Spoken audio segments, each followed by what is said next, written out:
Hi guys, it's me, the man without the mask. And I'm here to talk to you about my giant periodic table, yay, that I walk around with all the time because I'm a science nerd. Anyway, how do you read one of these things? There's all kinds of ways to read it, and we'll talk about them. But let me just show you some things here. Let's see, let's look at this. Here's boron, right? See boron here? Number 5 is boron.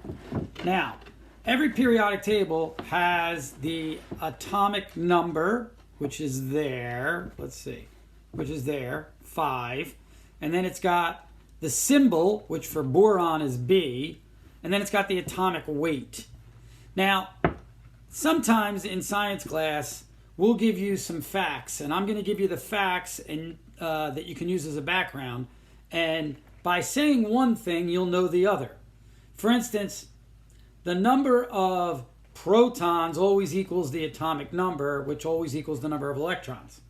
So you can figure out the number of protons and the number of electrons just by looking at the atomic number.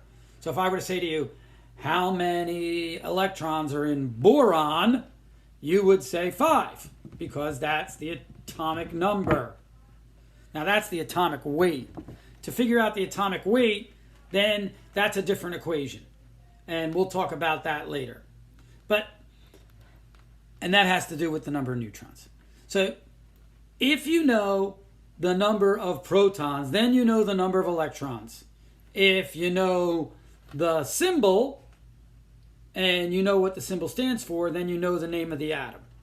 But since on the periodic table, only one type of atom can have 5 electrons and 5 protons, then you would know that's boron too. And you can do the same thing with any other one. So if I wanted to do it with, say, nitrogen, I could do it with nitrogen.